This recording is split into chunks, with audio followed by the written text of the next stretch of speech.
Cooper Mays here. Hit like and subscribe. And here we go. Sports! I listen to you guys all the time. It's awesome. I'm in the mood for one of your classic anecdotes. Give yourselves a round of applause. All right, that's enough. Yeah. Hey guys, there is someone I want you to meet. Dave Hooker Show with Caleb Calhoun on Off the Hook Sports.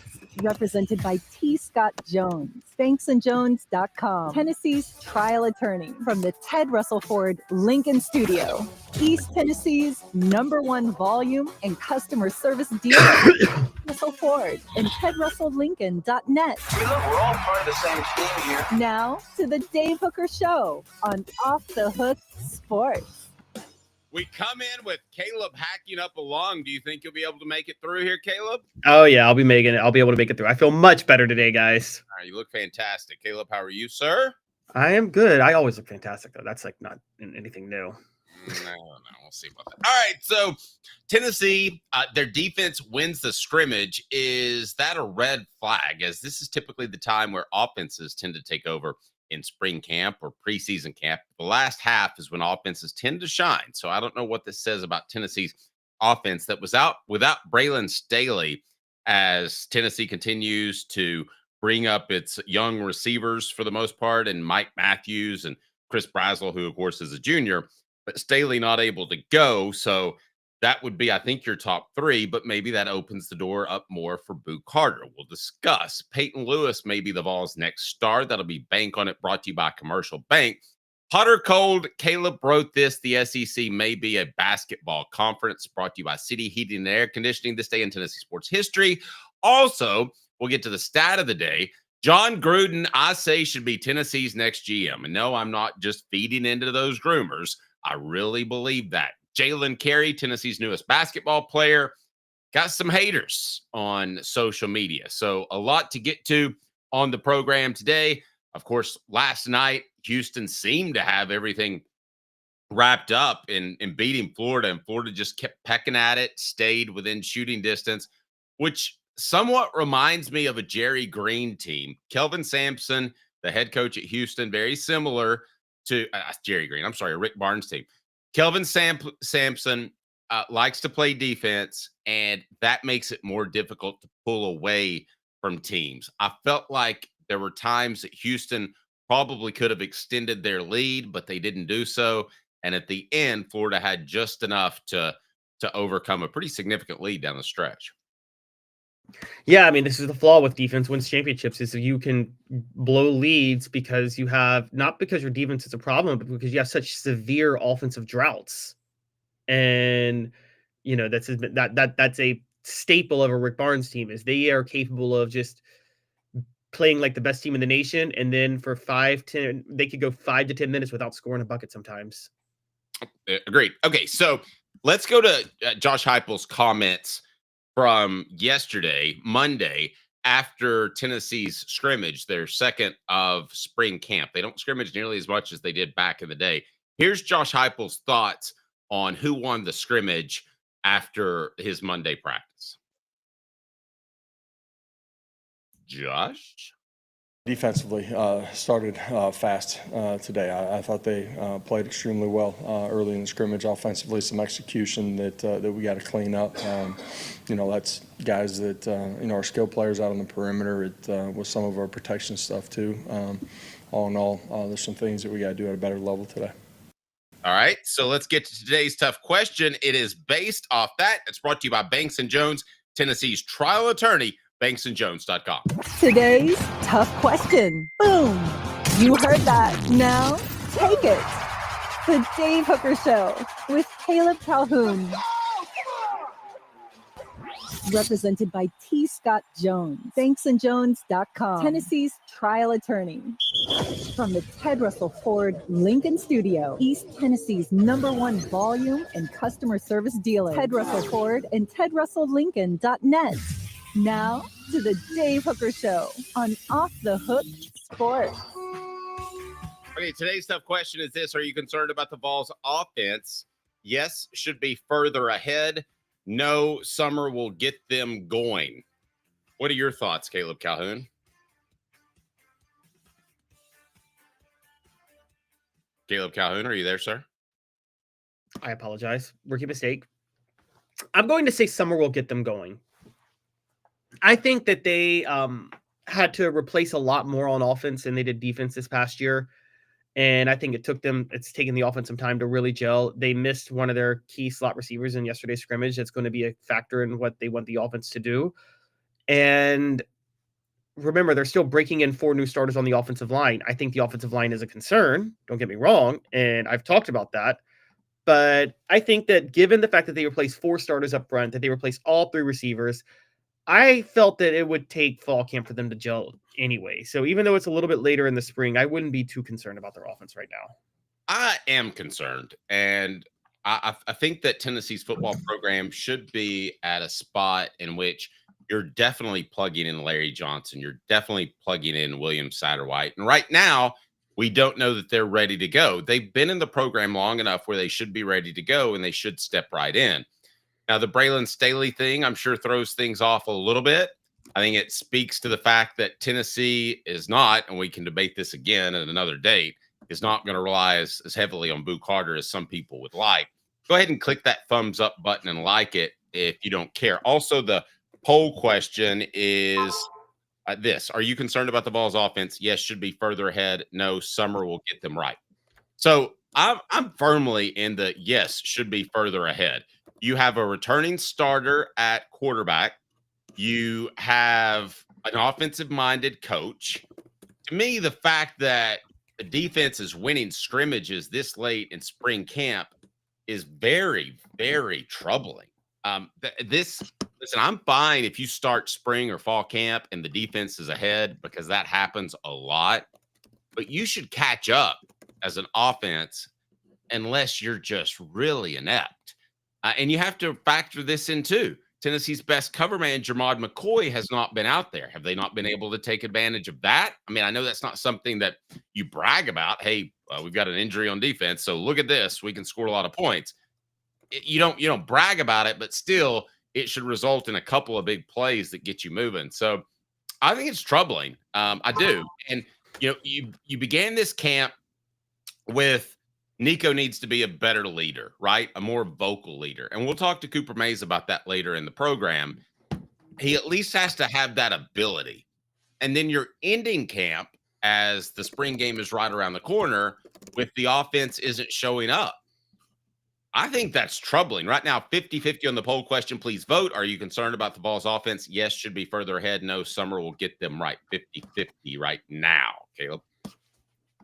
Yeah, I'm sorry. I think this is asking too much. I get it. Jamal McCoy being out they should be able to take advantage, but they've got solid cornerbacks elsewhere.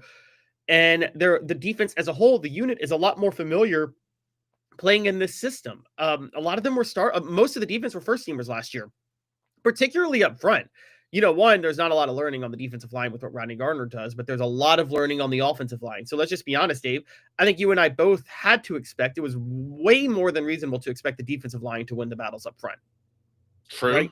Mm-hmm. So I don't think that's any debate that they were going to do that.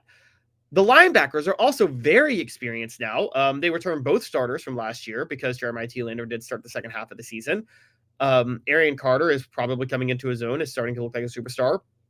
The secondary was already a question without Jamal McCoy, but most everybody else was still very experienced in that unit, and that turned into a strength for a lot of the season last year for Tennessee. So even without Jamal McCoy, I think this defense just had inherent advantages against the offense. Again, starting with the fact that up front, the defensive line was going to win every battle in the spring. You're breaking in 4 new offensive linemen and you're shuffling guys to see who works. Obviously, and if the defense wins the line of scrimmage like that, you know how Heupel's offense works. I mean, it's kind of as up-tempo as it is. It's very old school SEC in this way. If you're not winning the line of scrimmage, the whole offense is useless at that point. Yeah, I wonder if there's been too much shuffling up front. I felt like Tennessee had a really strong direction in how they wanted to build this offensive line. And in retrospect, that's not the case. Today's tough question is on our YouTube page. Are you concerned about the Vols offense? Yes, should be further ahead. Right now, leads slightly over. No, summer will get them right. Today's tough question brought to you by Banks & Jones, Tennessee's trial attorney, banksandjones.com. Why Banks and Jones? Well, it's because they're Tennessee's trial attorney. You can play to win with Banks and Jones because they'll go to trial. You've heard of other lawyers. They say they'll go to trial and fight for you. They won't. They just want to settle. That's the easiest way out. Well, that's not Banks and Jones, led by T. Scott Jones. They won't settle. They'll go to trial for you. Tennessee's trial attorney. They play to win. Truly, Tennessee's trial attorney when it comes to criminal defense or personal injury. Why settle? It's Banks and Jones. T. Scott. Listen, I've probably been I've been probably to 5,000 football practices in my life. And I will tell you this, what you wanted at this point was Tennessee to be set, whatever the case may be, whether it's Satterwhite at center, Moe at right guard, Pendleton at left guard, Sanders or even Larry Johnson at right tackle. I'm fine with that playing itself out because Sanders is a freshman. And then, of course, Lance Hurd at left tackle. Caleb, you don't have that. You don't have that direction because they're continuing to shuffle people around. That's either because they had to or they feel so good about their five when they started camp that they can toy with things and play around. I don't believe the latter is the case. I think they're still searching for the direction they want to go in fall camp. And I think that's troubling in and of itself. I mean, theoretically, you walk up in the first practice, Satterwhite is your center, Pendleton left guard, like I said, Moe your right guard, and you see what happens at left tackle with Johnson and Sanders. Since that's not the case, I don't think Tennessee is accomplishing one of their major goals, which is to rebuild an offensive line in spring camp. We'll go to the message board first. Caleb, your thoughts? Well, yeah, and I agree with you on that. Remember, we talked about that yesterday, and I'm still I still pretty firmly believe that Tennessee's offensive line, it is a concern that they haven't addressed issues. They're not where they want them to be. That in a vacuum is a concern. I don't think the offense being behind the defense at this point is a concern, though, because because of the fact that they're reshuffling the offensive line, I mean, wouldn't you expect them to be behind the defense at this point? I mean, I guess that does lead to the overall concern about the offensive line. The defense lost a lot too. Not up front. I mean, they lost a lot up front. They did lose. They lost James Pierce and Amari Thomas and Omar Norman Lott, but let's be honest. There's not as much learning up front on the defensive line as there is on the offensive line. Is that fair to say? Well, yeah, but you've had 18 practices of learning. And they haven't had one definitive direction because I believe they're a little bit insecure about their guys and where they're going to play. Yeah, but you're the one who says you need a year to get ready in the system anyway to play offensive line. 18. You're talking about David Sanders, Wendell Moe, and Sam Pendleton having literally played 18 practices in this system. And that's okay, but no. The Pendleton and Moe are transfers in, just like Hurd last year. They should be plug and play guys. And Hurd struggled with the ankle injury, but I think we agree that had he been healthy, he would have been a plug and play guy, right? Yes. So those guys should be plug and play guys. Now, if Sanders isn't ready to go, I will defend him all day long because I think being a true freshman is very difficult to excel in the SEC on the offensive line. But I don't understand why William Satterwhite and Larry Johnson aren't ready to plug and go, and you know what you've got. That to me is troubling. Well, that's a concern, and I agree with you on that. And I'm not going to, and that's why I said yesterday that the offensive line rotation having not figured it out is a real concern. I just don't know if that leads to an overall concern about the offense being behind the defense in spring practice. Because of the fact that they're experimenting and tinkering on the offensive line, I just think by nature they're going to be behind the defense because, again, there's a lot more wherever you shuffle guys on the line, there's a lot of learning. Defensive line guys, there's not a lot of complications to playing defensive line. There's just, it's win the battle of the guy in front of you. Who's Tennessee's best defensive lineman right now, in your opinion? Ooh, their best one. Is it Bryson Eason or is it Jackson Moy? Okay, the fact that we're having to think hard and discuss this tells me that they don't have a James Pierce from a talent standpoint. Well, that's from the edge. I think Jordan Ross and Joshua Joseph are potential stars from the edge. Well, I'm gonna get to all those, but they don't have Omar Norman Lott in the middle. They don't have an Elijah Simmons who had an upside but never really came through. I just don't see the pop and the star power on this defensive line, which takes me back to the offensive line. I'm not saying they should just handle the defense, but they should do better than shuffling guys around in week number 4. I think that I don't know. I think that they were experimenting in a lot of different ways, and there were some concerns, particularly with. I don't know if it's here's the thing we have to point out, Dave. It may not be William Satterwhite and Larry Johnson and Champ Umaroff. It may be that Wendell Moe and Sam Pendleton are not looking like they're able to be plugged into where they wanted to plug them in. And so maybe they're moving the other guys around because they have to move them around.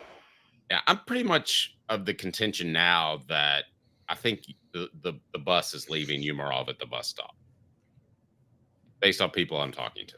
I just think, I don't know that that's happening. And I thought it would, but I think this is kind of his make or break where you either say, maybe Germany's not such a bad place for you. Is that where he's from originally?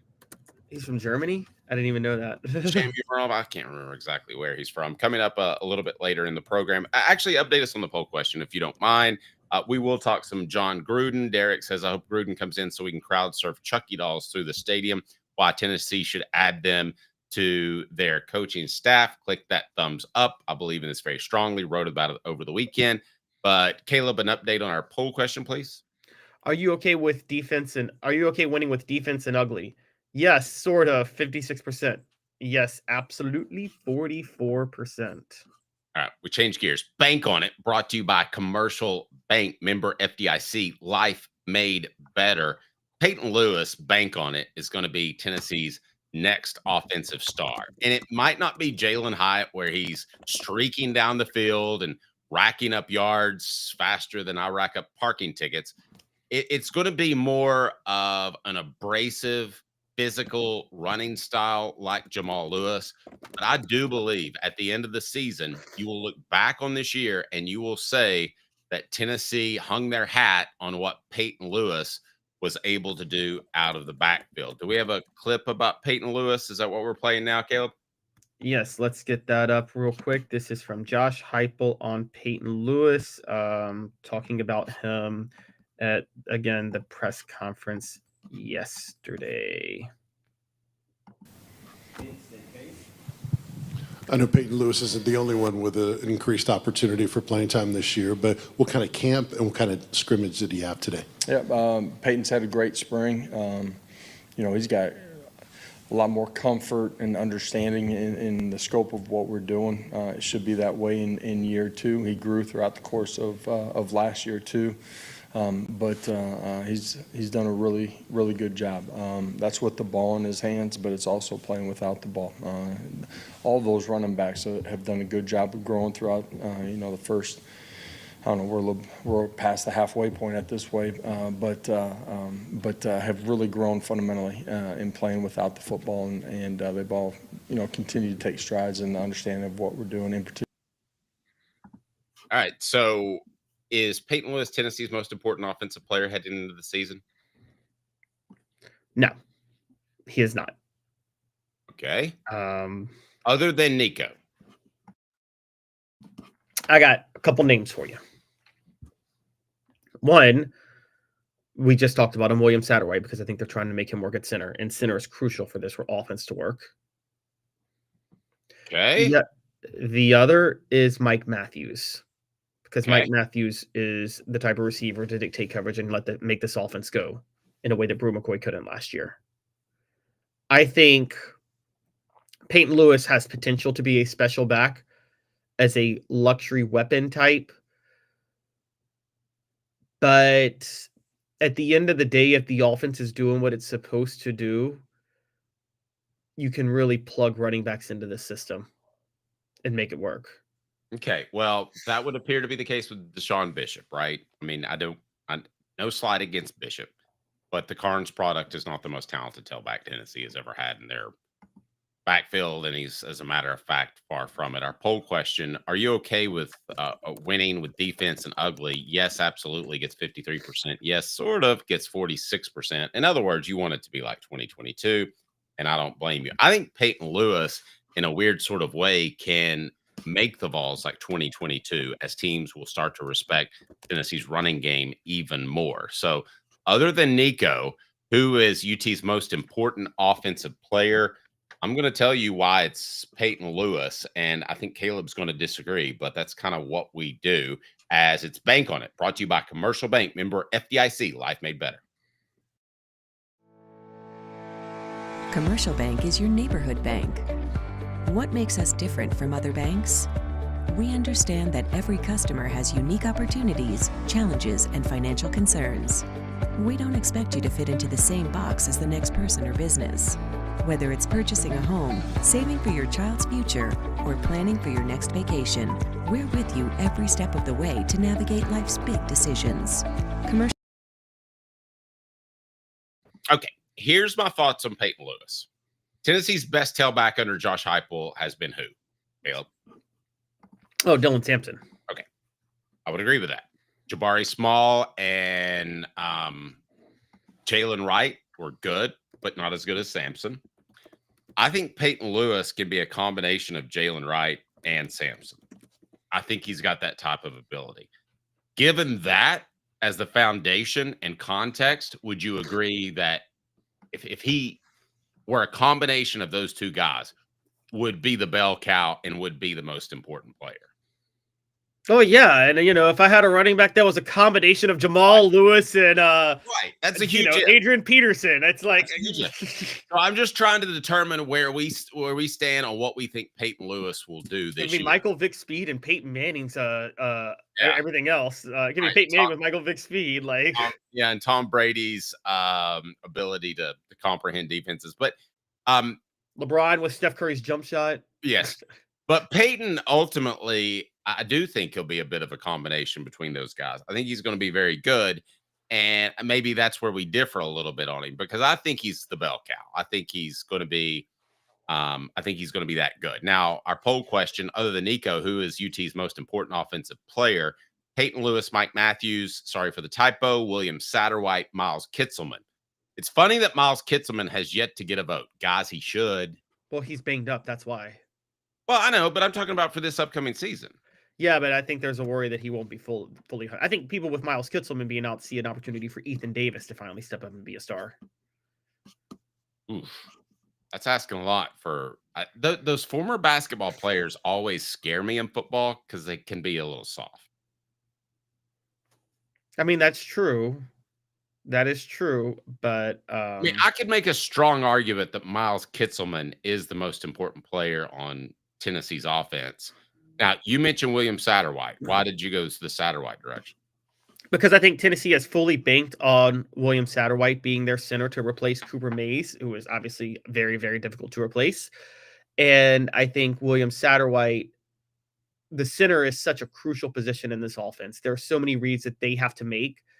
And you saw that with Tennessee, not just with Cooper Mays missing the Florida game in 2023, but you saw it in 2021. As good as Hendon Hooker was in 2021, Josh Heupel's first year, he got sacked a lot because Cooper Mays was hurt a lot of that year. Cooper Mays was fully healthy in 2022, and Tennessee's offense took off with Hendon Hooker and Jaylen Hyde and everybody, and then they went 11-2, and we know what happened. So the center position is crucial for this offense to go, and I think they have put a lot of stock in William Satterwhite being that guy. Derek says that Payton Lewis is the best running back prospect since Bryce Brown. Wouldn't argue with that. Is he a better prospect than Jalen Hurd? I will say yes, because I thought that Jalen Hurd should have been playing defensive end. As far as a better athlete, you could say Jalen Hurd was bigger and maybe as fast or as quick or as twitchy, but he wasn't a natural running back. He was just a man among boys. And I think that Payton Lewis is a natural running back. So I would agree with what Derek had to say. Now, I'm trying to figure out who oversold their commitment more as proof of what they were building. Butch Jones with Jalen Hurd or Lane Kiffin with Bryce Brown. But that's well, Butch Jones with Jalen Hurd. It's not close because he shouldn't have been playing that position. Bryce Brown would have been solid had it not been for the coach. Yeah, but Lane Kiffin was acting like he landed the Michael Jordan of commitments in college football that year, and like he was asked, like, how did you leave Tennessee in better shape after you left for USC? And he's like, we got him the number one player in the country. Like, yeah, that was. I mean, strictly from a recruiting perspective, that was pretty significant. Dylan says, me personally, it's Lance Hurd. If he doesn't have a better start to the year than Nico and Lewis are hindered, the blind side has been a major weak point. I guess I look at Lance Hurd, and we'll talk to Cooper Mays about this later in the program. I guess I look at Lance Hurd as more of a known commodity. Now, anybody could turn an ankle, right, Caleb? But I feel like Hurd's going to be a borderline all SEC player. So, yes, he is incredibly important, but to me, he's more of a known commodity. Yeah, no, I actually agree with that. I think that Lance Hurd really stepped up towards the end of last year. I mean, you could tell Tennessee's season in two stories, basically. Like basically before the Alabama game and after the Alabama game, it's a totally different type of season how it played out. And I think that a lot of that had to do with how Lance Hurd developed as a player. That was more than losing to Arkansas, Dave. A red flag of the season was how they needed overtime to beat Florida. Remember? And I think that all had to do with Lance Hurd and the tackles just not coming on, Lance Hurd not being healthy, and Lance Hurd, once he got fully healthy, it was a totally different story. All right. So your top three, the show represented by Banks and Jones, Tennessee's trial attorney, banksandjones.com. In order, I want to hear on the message board and from Caleb Calhoun, your top three most important offensive players not named Nico.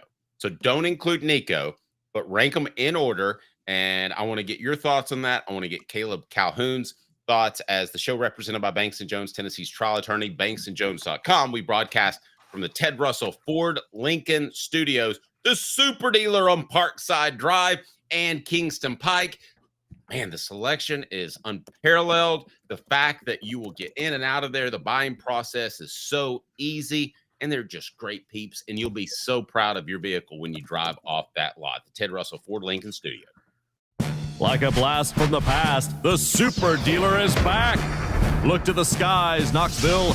The super dealer is fighting for price, service, and the American-made. Ted Russell Ford is East Tennessee's #1 volume Ford dealer. Save up to $4,350 on a new Ford F-150 XLT, or get into a new Ford Ranger XLT with no payments for 90 days. Come see the super dealer today at either Ted Russell Ford. Caleb, give it to me. 1, 2, 3. How would you rank Tennessee's most important offensive players not named Nico? William Satterwhite 1, Mike Matthews 2, and I'll probably go Sam Pendleton 3 because he's a guard that's pretty much almost certainly going to be locked in at one of the guard positions. I'll go Payton Lewis 1, Satterwhite 2, because if he's able to lock down the center position, then you can slide Pendleton and Moe to the guards. And after that, I'm going to go. Can I go Pendleton / Moe? I mean, I expect at least one of those guys to step up. So I'll take one of the transfer offensive linemen as I kind of cheat the system a little bit. Derek says, Derek's got one track mind. Sorry, y'all. I get excited about football. Basketball's over. Thank God. All right, Derek. So give me your 1, 2, 3 in terms of players that are the most important for Tennessee's offense. And with Satterwhite, if he's able to lock down that position, and I think he's had a bit of a disappointing spring, if he's able to lock down that position at some point, it allows you the flexibility to put Pendleton and Moe at the guard positions. And in Tennessee's offense, I think Cooper Mays was proof of this. You don't have to be a dominant center. You have to be a good center. So, and I mean, physically, he was a great center, an All-American center because of his mental acumen as well. Now, Dylan says Satterwhite, Staley, Sanders. I could see that. We haven't mentioned Boo Carter. I'm a little surprised, Caleb, you haven't gone there. Okay, I'm not going to say most important. Unsung says the offensive line, Josh Heupel, Joey Halzle. Yeah, he kind of went sideways too. How big of a year is this for Joey Halzle? Because I'm looking at some of the comments from a recent story that I posted, and the comment was, that was the last time you saw Josh Heupel's offense in 2022. It's been Joey Friday's night high school offense from here on out. The fans have demanded that he better be let go, and the tempo offense returns now. How important is it for Joey Halzle for his own preservation to have a big year? Oh, I think it's kind of crucial because also I think if Joey Halzle, there's no way out for Josh Heupel though in this situation because you let go of Joey Halzle, that you're really indicting yourself at that point. But well, and Elias says it's a make or break year. There is one way out, and I'm not suggesting that Josh Heupel did this on purpose, but if things don't go well in offense, you can fire Joey Halzle this year and probably save yourself. Josh Heupel knows that coaching maneuver as it was done to him at Oklahoma. Yeah, I know that, but that's not a real way out because firing Joey Halzle would be an indictment against Josh Heupel. This is Josh Heupel's like protege, groomed under him that he picked specifically to replace Alex Golish. I mean, yes, that doesn't look great. Yes and no. If you fire an offensive coordinator, it generally gives you an extra year, right? Oh, I don't think Josh Heupel is getting fired, but I'm going to ask you this question, Dave. Who's a head coach who won a national title after he fired one of his coordinators? Wow. Well, I mean, would you count Saban going to Lane? I mean, he made a change. He did make a change. Did he fire? Didn't he? If I remember correctly, the 2013 Alabama team had Doug Nussmeier as offensive coordinator, and I think Doug Nussmeier chose to leave to go to Michigan the next year. Yeah, but here's the way that kind of works under Saban.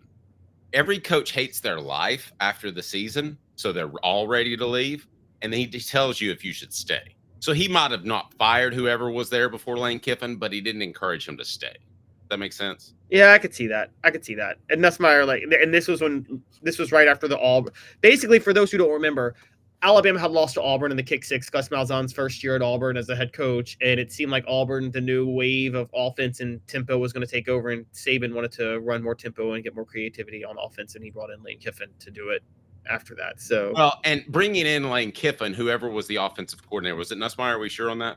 Yeah, it was Doug Nussmeier was before Lane Kiffin. Well, doesn't that kind of send a message to Nussmeier that it might be time to cruise on out when you bring in an outside offensive consultant? Well, I don't know if I don't know I don't know how it went, if Doug Nussmeier left and then he got Lane Kiffin, or if he got Lane Kiffin and Doug Nussmeier. No, Lane was brought in December before the bowl game that year. So that's that's still during the season. That's telling Nussmeier he needs to hit the door and not let it hit him on the backside on the way out. Yeah. I mean, Caleb, if you hired somebody that was going to be a consultant and was going to look over your shoulder all day long, I mean, wouldn't you kind of take that as, hey, that's not exactly appreciative of my work? Yeah, no, that's true. But according to sources, this was following. Okay, put it this way. It was within 3 days. Nussmeier left, and 3 days later, Lane Kiffin was hired. My guess is Nussmeier knew Lane Kiffin was being hired. You think? You think? Yes. Derek says Staley, Lewis, Mike Matthews. Almost went Ethan Davis. Boo isn't even on my radar as far as offensive goes. That's because you're smart, Caleb. Staley, are we maybe undervaluing him? Because when Tennessee's offense was at its best, it was Jalen Hyatt running up and down the field in the slot. Yeah, but I don't think the slot receiver has much to do with the slot receiver's production. I think Jalen Hyatt's production had way more to do with what Brew McCoy was doing on the outside, honestly, that freed him up to be an impactful player. That's why I always thought Jalen Hyatt was overrated for the NFL, and I think I've been kind of proven right on that, by the way. Unsung says our offense is loaded with talent, a receiver, running back, and tight end. It's up to the coaching staff to let that talent shine. Will they? Are they loaded at tight end? Caleb, if I made you pick loaded, sufficient, and not tight end, talent. If I made you pick loaded, sufficient, or lacking, which would you choose? I'd choose sufficient. I don't think they're loaded. I thought they were loaded last year. Can I give a fourth option? Yes. Top heavy at tight end. Well, not just tight end, talent overall. I misspoke. Sorry. Oh, I think they're sufficient. I think they're sufficient overall. Yeah, I don't think they're like loaded. Now, I do think the receivers are more loaded than last year. I do. And I think that's a really good sign for Tennessee. Whoa. You couldn't have thought that headed into the season. I didn't think that heading into last year, no. But then once I watched last year, Brew McCoy was clearly not Brew McCoy. And that changed everything. Look, this offense needs that receiver, Dave. We talk about this all the time. And you bring this up. It needs the receiver that dictates coverage, that forces you to roll an extra guy over. That's the only way you can actually have the benefits of reading the safety, the way the quarterback has to do. And so without that, and Brew McCoy was not that last year, Tennessee couldn't do what it needed to do. And I think that, and also, look, there was a 3-3-5 that teams were running, so Tennessee had to stick with the run game. And Josh Heupel, to his credit, stuck with it, but he had to use an extra blocker, and that, hurt things when they had to play more elite teams. I think overall Tennessee just needs that elite wideout who dictates coverage. And I think that this year Mike Matthews is that. And so like that's why I said Brew McCoy fully healthy. I just told you guys, I give Brew McCoy way more credit for Jalen Hyatt-Biletnikoff than I give Jalen Hyatt. Jalen Hyatt should give half that award to Brew McCoy. Just cut it in half. Cut it in half and give it to Brew. Yeah. That's right. I mean, so new poll question. I feel most confident in UT's receivers, UT's tight ends, UT's running backs, or Nico.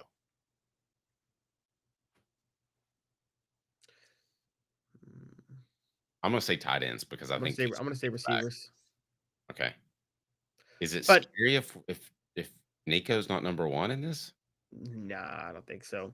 But back to the root point of what we're saying, though, because we were talking about Payton Lewis in general and how important Payton Lewis is. I don't know if he's important per se. I just think Payton Lewis could be a uniquely talented player. But I don't know how, like, put it this way. A great comparison. 97 offense, Dave. Jamal Lewis was insanely talented. He wasn't the most important player in that offense, though.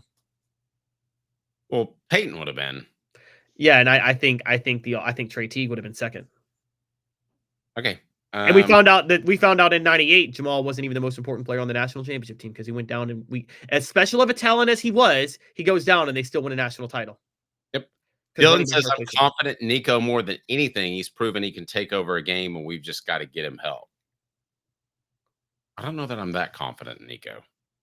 Take over a game. How many times do you feel like he took over a game last year? That's a topic for another day. Can Nico take over? Let's save that one because that's a question. Can Nico take over? Yeah, it's pretty good stuff. Stat of the day is right now, and it's brought to you by our friends at Sports Treasures, carrying over 5 million sports treasures. That's a heck of a stat and so much more. Follow on Facebook for the best in sports memorabilia daily updates right down below. There is the link. Follow today as it is the stat of the day. Stat of the day. They never lie. Or do they? Stat of the day. The Dave Hooker Show with Caleb Calhoun. Off the Hook Sports. All right, Caleb, what's our stat of the day? On Sunday, Gina Auriemma became the oldest coach to ever win a national title in men's or women's college basketball at 71 years old. For those worried about Rick Barnes, he will be 71 if he wins a national title next year. His first. That's a really unfair stat because you're comparing the women's game to the men's game. Kelvin Sampson would have been the oldest at 69 had he won it last night. Yes. The women's game's a little bit more approachable, isn't it? It is, but it's just interesting. Maybe it's the year of the 71. The year of the 71. Okay, we'll see. I don't have any concerns about Rick Barnes. I think everybody needs to be looked at individually. Listen, the fact that there haven't been more coaches win it over 70 is because there haven't been more coaches that coached over 70. Most people are retired by this age, Caleb. The pool of elderly coaches is pretty shallow. Oh, absolutely. Absolutely. You are right. I mean, most people don't like to. First of all, I want to look this up. The percentage of coaches that get fired versus ones that retire of their own accord. I mean, it's got to be like over 75% get fired, right? I would say it's more like 90. When you have Philip Fulmer, a coach that won a national championship at his own school where he played and had that many ties and he can get fired. Yeah, I mean, anybody can get fired. Yeah, that's a good point. So most of them get fired. The ones that are successful don't like to be coaching into their 70s. Like it's just one of those things they don't want to do. So the work-life balance of being a college coach just takes a toll on you. No, I could see that. I think Gino Auriemma, too, is benefiting from the fact that the women in athletics just don't garner as much cash unless you're like a super hot LSU gymnast, right? Yeah, so, they're staying all 4 years. Yeah.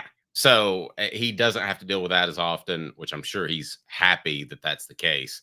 But I would be really interested to see, how old would Pat Summitt be now? Pat Summitt right now would be, I believe, 73. Yeah, she'd be 73 right now. Oh, she'd be turning 73 in June, so she'd be 72 right now. Okay, so close to retiring. I would really be interested to see because she was stubborn, and I mean that as a compliment. but she was also very intelligent. And obviously that's a compliment. Would she have adjusted her game? Because I heard an interview with Gino Auriemma talked about how he really questioned his coaching style and went back and looked at it. And at the end of the day, he thought it was just because of injuries that they didn't win more championships and still made like 6 Final Fours in the interim between his last championship. But do you think Pat Summitt would adjust what she does as a coach, or do you think she'd continue to pound the rock, as Philip Fulmer liked to say? I think she would have adjusted. I think she may have been a little bit later, but remember this: Pat Summitt had her own drought. You know, Shamika Holtzclaw, that team that went 39-0, won the national title in '98. They didn't win another one until 2007. And I think what had happened was, I think Pat Summitt, first of all, it was the same situation. If you remember, Dave, remember the Tamika Catchings year? She got hurt, 2 years in a row, didn't she, with the Lady Vols? And that was supposed to be the next great one, and she got hurt 2 years in a row. So it ended up being, I believe, Sue Bird, who was the biggest star during that era, and that hurt Pat Summitt. And then she couldn't get Diana Taurasi. I think Pat Summitt got to the point from a recruiting perspective of realizing, oh, I've got to get that transcendent player for like a 3-year period to go win a title. That wasn't her recruiting method in the 90s. And so she went and got Candace Parker and did everything. She literally, I don't know if you guys know the stories. Candace Parker's the only recruit Pat Summitt ever rolled out the red carpet for. I mean, she rolled out everything for Candace Parker. And she got her. She tried to do the same with Maya Moore. Gino got Maya Moore. That's why she backed out of the series with UConn, because she didn't like how Gino got Maya Moore. But Pat Summitt was willing to change her recruiting style. So I'm willing to bet if she was willing to change her recruiting style, she probably would have been willing to change her coaching style as well eventually.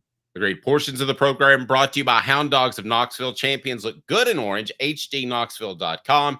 HDKnoxville.com. Is the SEC a basketball conference now, or is it still a football conference? We'll discuss hot or cold, brought to you by City Heating and Air Conditioning. CityHeatandAir.com. You give me 2 minutes, and I'm going to tell you why Caleb's latest column is all wrong. Every bit of it. No, I'm joking. 2 minutes, he's on to something. The SEC may become a basketball conference. Stay tuned off the Explorer. Why Banks & Jones? Well, it's because they're Tennessee's trial attorney. You can play to win with Banks & Jones because they'll go to trial. You've heard of other lawyers. They say they'll go to trial and fight for you. They won't. They just want to settle. That's the easiest way out. Well, that's not Banks & Jones, led by T. Scott Jones. They won't settle. They'll go to trial for you. Tennessee's trial attorney. They play to win. Truly, Tennessee's trial attorney when it comes to criminal defense or personal injury. Why settle? It's Banks & Jones. T. Scott Jones. BanksandJones.com. Now in its 45th year, the second and third generations continue Joe Newbert's commitment. His vision of what this business needed to be, we still try to live up to that. Joe Newbert Collision Center.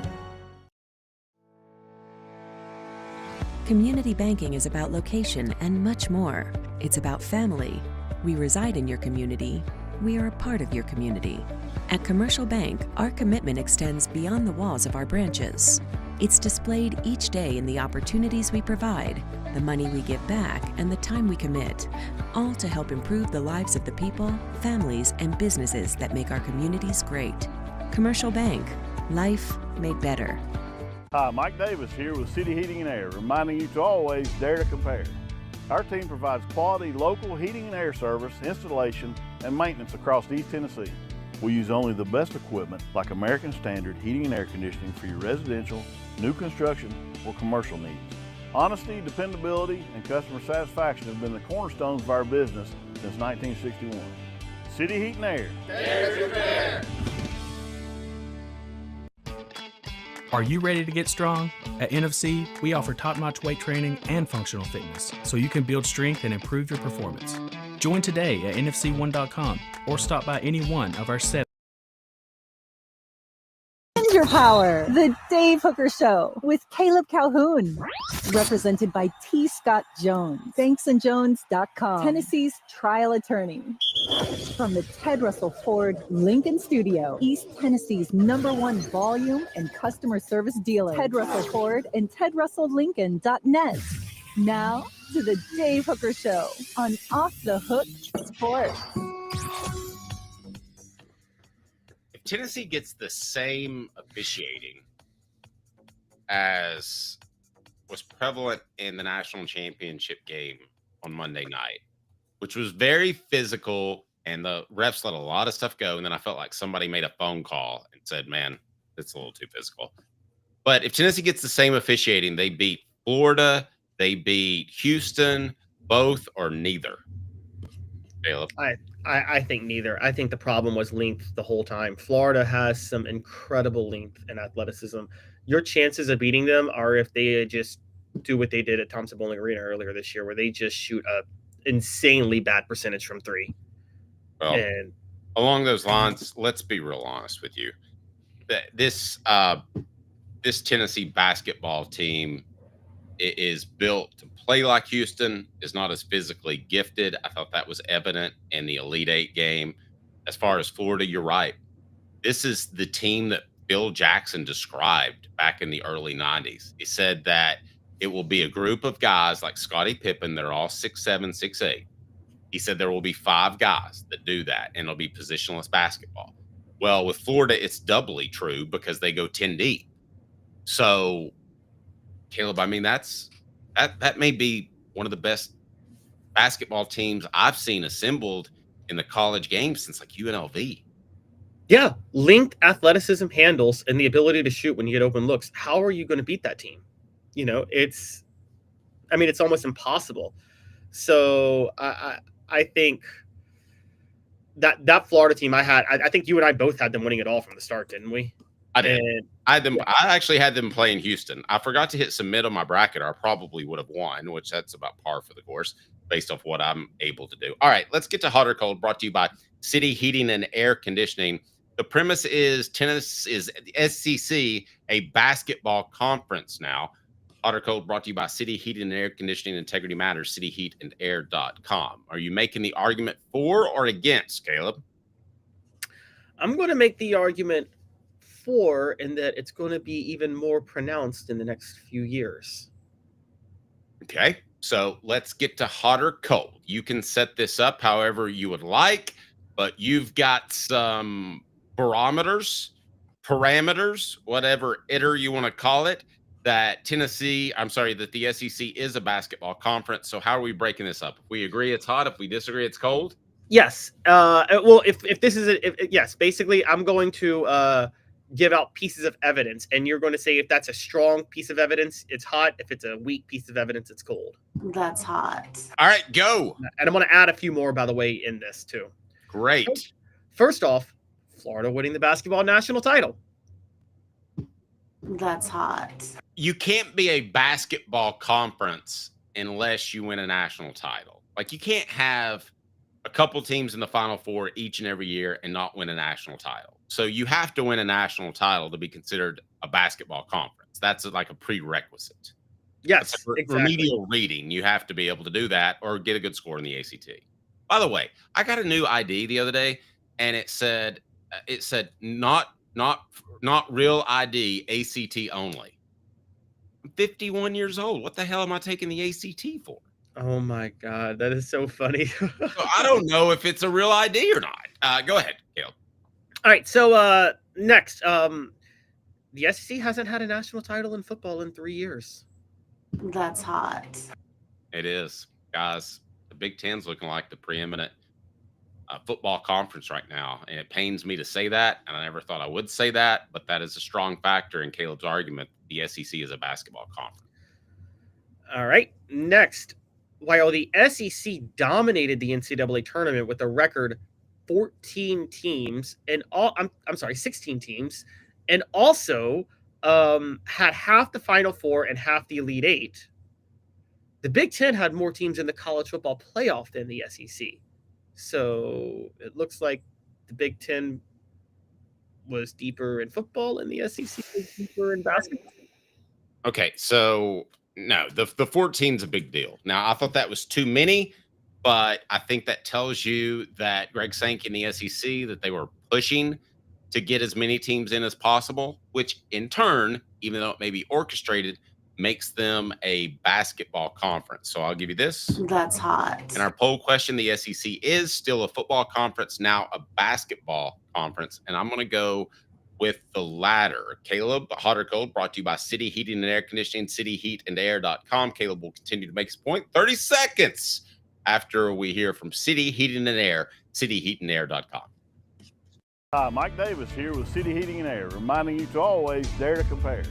Our team provides quality local heating and air service, installation, and maintenance across East Tennessee. We use only the best equipment like American Standard Heating and Air Conditioning for your residential, new construction, or commercial needs.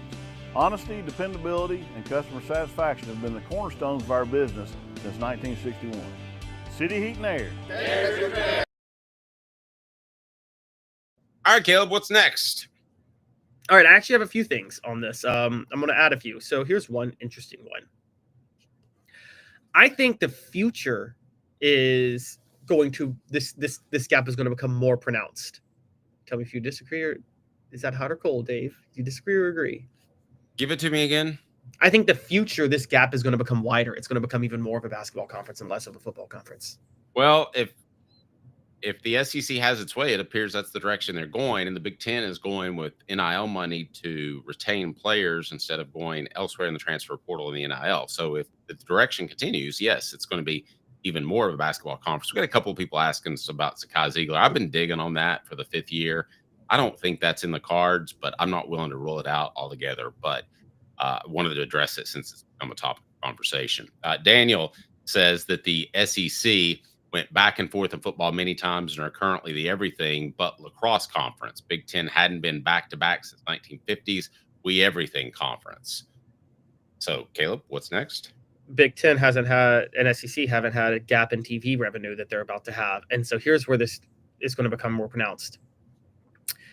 The gap in revenue, Dave, is only going to make a difference in football, right? It's not going to make a difference in basketball, like with the gap in TV revenue. If you want to spend money in basketball, you can spend it as much as you need to spend without breaking the bank, is kind of what you're saying, right? Right, exactly. Like nobody's going to say, man, if I had an extra $1 million in basketball, I could bring in Cooper Flag. Chances are that $1 million's going to be available for the right player. Right, exactly. So basically the football... Not to interrupt. Whereas football, you could run out of money. Exactly, which is why it's a huge deal, this TV gap in revenue between the Big Ten and the SEC. I've been talking about this, guys, for 2 years, and it's pronounced for the next 6 years. The Big Ten is going to be raking in $1 billion in TV revenue every year, and the SEC is going to be raking in $330 million. That's it. That's a huge gap. So the Big Ten is going to have a lot more money to spend. That's all going to make a difference in football. But here's the other interesting point, Dave, and I actually want to drive this home. I think the reason that's going to help the Big Ten in football, the thing that's going to help the SEC in basketball, though, that's going to help it move in the Big Ten. Do you want to know when your typical Big Ten games are in basketball? They're late at night, right? They're Thursday nights and Sunday afternoons. That's terrible. Yeah, oftentimes Fridays. They're either Thursday and Sunday or Friday and Monday. The SEC is Tuesday night and Wednesday night in the middle of the week, and then Saturday, right? Yep. Who do you think is going to draw better TV ratings in basketball with the different times? It's going to be the SEC over the next 10 years. Agreed. The Big Ten is going to draw no interest for their times for TV games. On the flip side, as we have learned, and you guys can call me crazy on this because I know a lot of SEC fans disagree, but the Big Ten's right. The Big Ten made a huge gamble a couple of years ago with their TV times for football. They put their primetime games at noon kickoffs on Saturday. People thought it was stupid. Dave, it's worked. People love noon kickoffs. It has worked, and it gets the day off and started. I give them a lot of credit. The TV networks, who would that have been last year? CBS, NBC, and Fox. Yeah, I give them a lot of credit in their pregame show. I mean, it stacks up to College Game Day to me. So It does. I didn't think that they could do that. I didn't think that ultimately the noon game would work. And I'm sure that UCLA and USC and Oregon, I'm sure they're not too happy about the noon game that when it's Eastern time, but they seemingly have made it work, and it gets the day off to a great start. It does. It does. If you're, I mean, nowadays too, you got to factor in how easy is it to have a TV at a tailgate. It's not that difficult.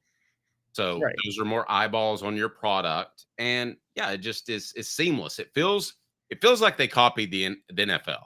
Remember how at least me, I would get out of church and I knew that I had plenty of time to get in front of a TV by 1 o'clock because the game would kick off at 1:05. Yep. And then my day's set. Now, am I more likely to watch Fox and the NFC because that's what I started with? Probably. So I think the casual fan, let's say they don't have a Big Ten or SEC bias, might just stick with the Big Ten all day. And that's what you don't want. Oh, exactly. No, that's a great point. You're right. And it's a very casual, like, what is, even let's take the fan who doesn't care about football. They wake up at, the college kid wakes up at 10 o'clock in the morning, 10:30 in the morning. They decide, let's go to brunch at our local bar down the road. You know what I mean?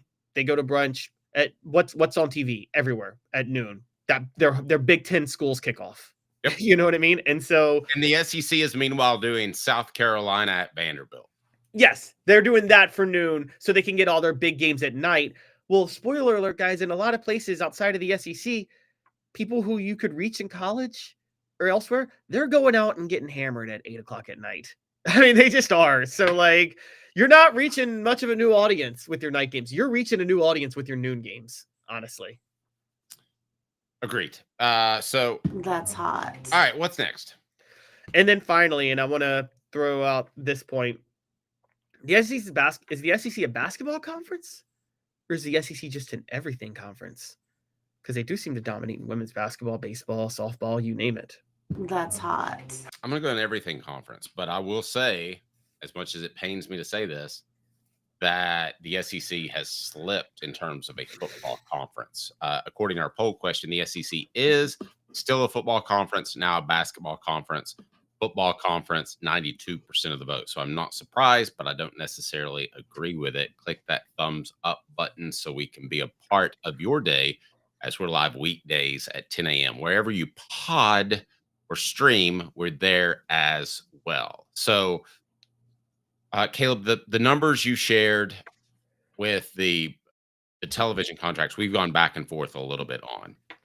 I think I'm right if the SEC and Big Ten merge by 2030, because then all the money is going to be in one big pot, right?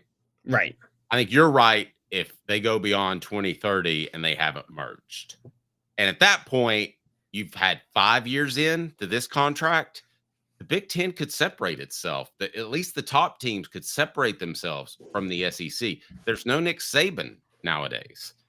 Now you don't have a Jim Harbaugh, who you would think would press the envelope and get Michigan in a position to win a national championship. But as a whole, I'm not sure that the SEC is that much better in coaching than the Big Ten. And let's not forget, too, when we talk about overall money, I know we think about NIL because that's the newest thing to talk about. But you have Bill Belichick making $10 million at North Carolina. Coaches have to get paid. So, I mean, if you're able to retain a coach like Josh Heupel, let's just say Michigan came calling. Part of that TV money might be to retain Josh Heupel, and that's less power you have with less cash in hand. Right. That's a huge point. And this is where I was going to get to that exact point, because, Dave, how humiliating is it going to be? Say 5 years. Say we're 7 years into the contract. It's 2031, okay? And the gap has really gotten big with these schools. Kirby Smart retires. He's had a great run. He's like, you know what? I don't really feel like doing this anymore. Okay. Let's just say I feel like I'll retire before Kirby Smart retires. Okay. I mean, I can see that, but like, let's just say Kirby Smart does retire. Georgia has an opening. Purdue has an opening. There's a coach there's a top coach that they're both in the sweepstakes for, and we find out Purdue has more money to offer him than Georgia does, and he picks Purdue. Well, you'd be insane to go to Purdue over Georgia. Yeah, but what if the gap is like $5 million? You'd be insane to go to Purdue over Take Georgia. the money. I mean, I'm with you, but like some coaches might take the money. Or what if it's not the coach? Forget the coach. What if we find out these schools are starting to out-recruit the SEC because they're spending more on players? Like Purdue out recruits Georgia and Alabama.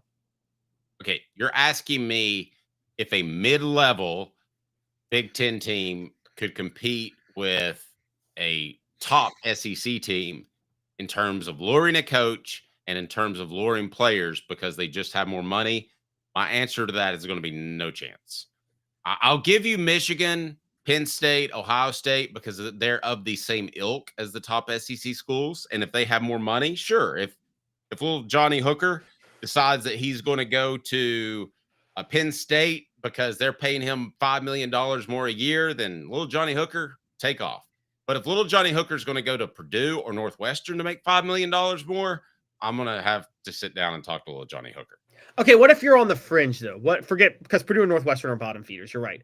What if it's like a Wisconsin or an Iowa, where it's like just a tier below like those top? Then it gets tough.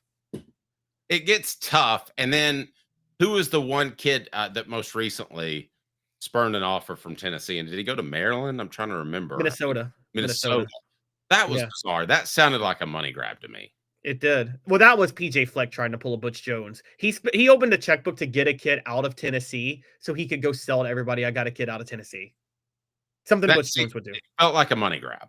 And Yeah. I don't know that it's necessarily going to stick from what I've heard, but that's a topic for another day. To me, with the SEC, you have a certain amount of panache still that outside of Ohio State, Penn State, and Michigan, you don't have. So you mentioned Wisconsin. Who are some other teams you mentioned? I threw out, what about Iowa? You know, one that's kind of knocked on the door in the past, but has never like really pushed it down. Hey, what, man? If you're jumping for just cash and you have no desire to win a championship, because you're not going to win a championship at Iowa, can we agree on that? Well, I don't know. This is the thing. Isn't this gap in revenue going to start to favor the SEC? I mean, the Big Ten to a certain degree. Dave, 20 years ago, wouldn't you have considered Clemson on par with Iowa as a football program?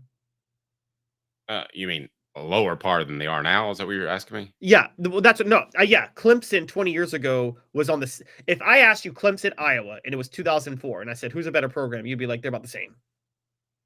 Yeah. Pre-Dabo. What happened? Yeah, pre-Dabo. And what happened? Clemson went and won 2 national titles. Well, they got a great coach, though. They got and going to go to Iowa. They got a great coach, and then a bunch of other circumstances fell in their favor. I'm saying guys, we may not be far off from the mid-level Big Ten teams being able to compete for championships in a way that the mid-level SEC teams like South Carolina can't. I don't think so, because in the Big Ten, you're still going to get beat up by Michigan, Ohio State, and Penn State. Clemson wasn't getting beat up by anybody. They came along under Dabo at a time when the rest of the conference struggled. But that's the same with the mid-level SEC teams where, like, okay, even at their peak, like South Carolina under Steve Spurrier never won an SEC title and never could. But I'm saying those schools could be like South Carolina under Steve Spurrier level in certain times. Hound Dogs of Knoxville champions look good in orange. They move some stuff around. It's easier to get around. It's fantastic on Kings to Pike, or you can go to hdknoxville.com, hdknoxville.com. Place your order there. Use the promo code HOOK for 10% off. HOOK for 10% off. Newbert Collision Center for nearly 50 years. Newbert Collision Center has been East Tennessee's best choice for quality repair work and fantastic customer service. JoeNewbertCollision.com. JoeNewbertCollision.com. In about 1 second, we're going to get to this day in Tennessee football, Tennessee sports history. This day in Tennessee sports history. It's cool, baby. It's cool. Now you know, and knowing is half the battle. The Dave Hooker Show with Caleb Calhoun, Off the Hook Sports. What do you got for me, Caleb? A funny one. On this day in Tennessee sports history, 6 years ago, Philip Fulmer hired Kelly Harper to be the Lady Vols head coach. It didn't work out. Kelly Harper wasn't his top choice. He wanted Jeff Walls, but then he said he, quote, spoke to the gals about the gals. What did the gals have to say? And the gals said that he had to pick somebody like connected to the Lady Vol program, so he went and did that instead. Because to Fulmer's credit and his defense on that, I think Fulmer was just thinking the best coach and did listen to it. And Fulmer did not think, I'm going to defend him on this one thing. he cared about the football program. I don't think he thought it was worth a PR fight with the Lady Vol fan base just to make the right hire for the Lady Vols. I think he looked at the Lady Vols very similar to how Doug Dickey looked at the basketball team. I think it was just like, let's just placate everybody and move on. Yeah, exactly. And you can't really blame him for that with that situation. He's like, when you're trying to rebuild the football program, which I'm not saying he did right by that, but when that's your focus, why are you going to start a PR fight with the women's basketball fan base, given what Dave Hart did by removing the Lady Vol name and how much he upset people over that? This day in Tennessee sports history brought to you by Quality Tire Pros, serving Chattanooga's community since 1957. All major brands of tires, full service, automotive, brakes, alignments, oil changes, and more. QualityTirePros.com. QualityTirePros.com. The show represented by Banks & Jones, Tennessee's trial attorney, BanksandJones.com. Coming up, more Tennessee football coverage off Flick Sports. It's a new year, a new day, and Ted Russell Lincoln has an exciting new offer to share. Right now, get a 2024 Lincoln Navigator with 0% APR for 72 months and up to $4,000 in bonus cash. Or drive away in a new 2024 Lincoln Corsair Grand Touring with 0% APR for 60 months and up to $4,500 in bonus cash. It's time to get excited about the ride. Come and see what a luxury car experience truly is at Ted Russell Lincoln Knoxville. Now in its 45th year, the second and third generations continue Joe Newbert's commitment. His vision of what this business needed to be, we still try to live up to that. Joe Newbert Collision Center. Having been in the jewelry industry for a long time in the Knoxville community, I saw a need for a jeweler, a real jeweler. Our ability to do these designs has really been based on the customers bringing new things in and challenging us as a store. Our goal is not to tell anybody what they want. Our goal is to listen to what they want and then help them get there. Schedule your consultation today to get your special someone the perfect custom gift just in time for the holidays. Hi, Mike Davis here with City Heating and Air, reminding you to always dare to compare. Our team provides quality local heating and air service, installation, and maintenance across East Tennessee. We use only the best equipment like American Standard heating and air conditioning for your residential, new construction, or commercial needs.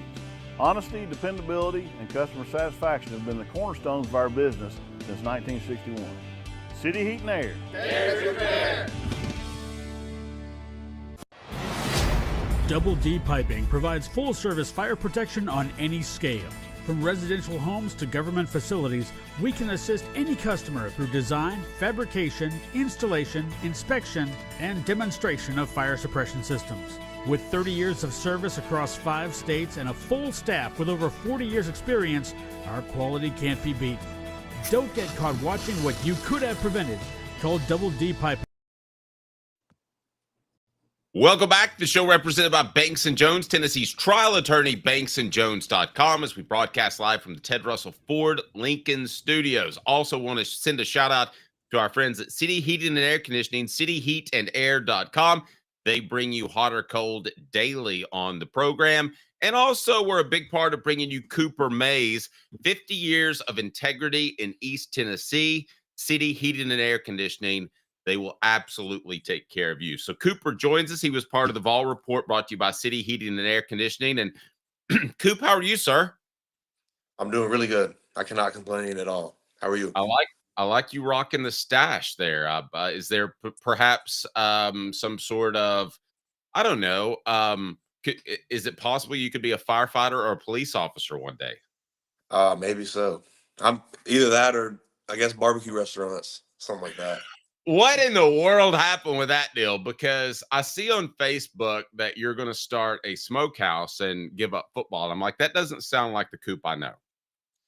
Yeah, not me. I can't really. I'm really not good at all at cooking, or maybe not good is not the word. I haven't dove into cooking as much as I should have. So that being said, I definitely can't do any barbecue. I can cook like breakfast, and that's about it. So. Me too. And if I had the facilities that you've had at UT, I would probably lean on that as well, because there's something to be said about the food just sitting there for you. Free food at a cafeteria. It stunted my growth, but free food is always. How did it stunt your growth? As far as cooking, that's about it. Oh, your growth. Okay, but your growth in eating. Now, What's No. it like? Because you've gone through the recruiting process where you had a say in it and you wanted to end up at Tennessee. But what's it like waiting for the NFL draft where you could be in Seattle, Miami, San Diego, New England? You just don't know where you're going to be. Yeah, it's a different kind of feel, but I don't worry about it really too much. I don't really get stressed out about it a lot anyway. You kind of know that about me, but I don't know. I guess I'm just going with it.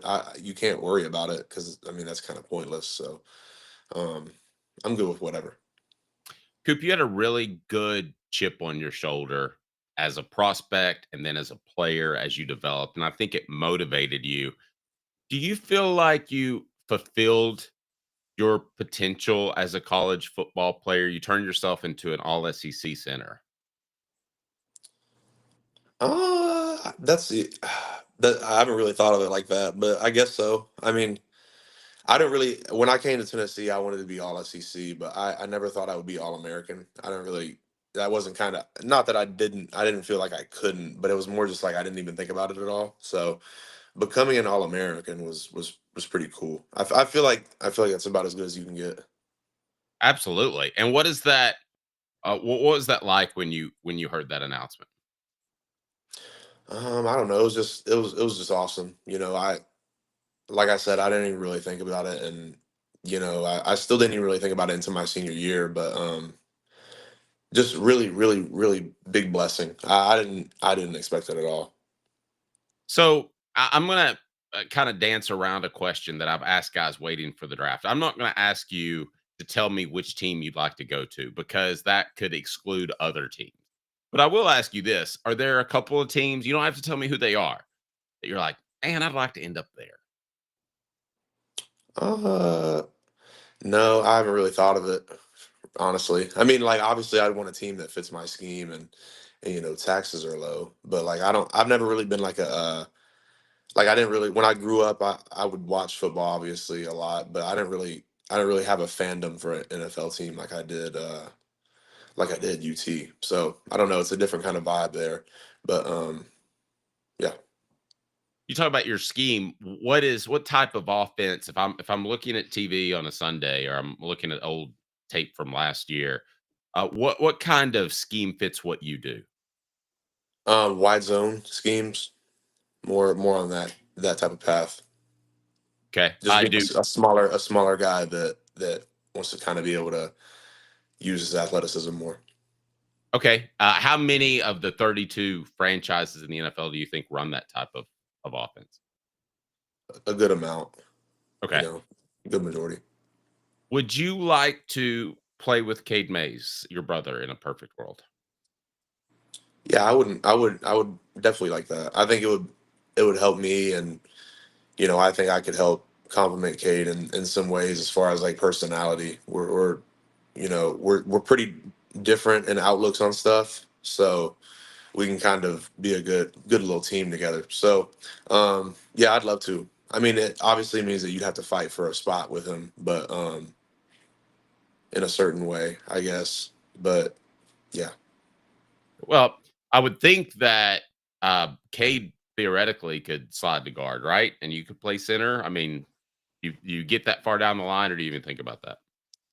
No, there would have to be so much stuff go a certain way for that to happen. I don't know. I mean, it may. You never know what will happen, but no, I haven't really pictured it. Would be cool though. The other guy that could definitely put his arm around you and help you into the NFL would be Trey Smith, I would think. You referred to him as a brother. I mean, how nice would that be if you ended up a chief? Yeah, and super cool. You know, me and him are super tight, and you know, he obviously wants the best for me and would do anything to help me. So he's awesome. That's one of my best friends of all time, for sure. All right, Cooper May's nice enough to join us on the program. Coop, also, Tennessee has to replace 4 offensive linemen. So there's going to be some young guys step in.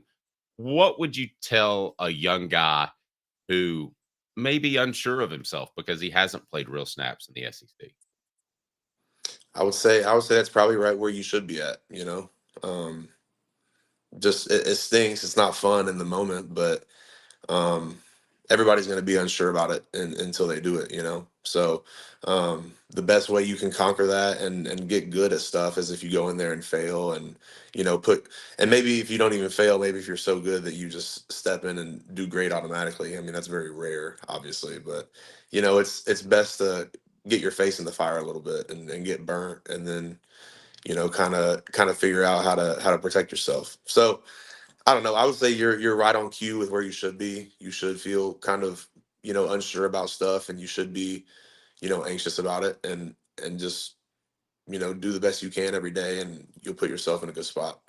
I want to go back to what you said. It's been a while about William Satterwhite. You said you're very high on him, said he kind of reminds you of you. You can just kind of revisit those comments.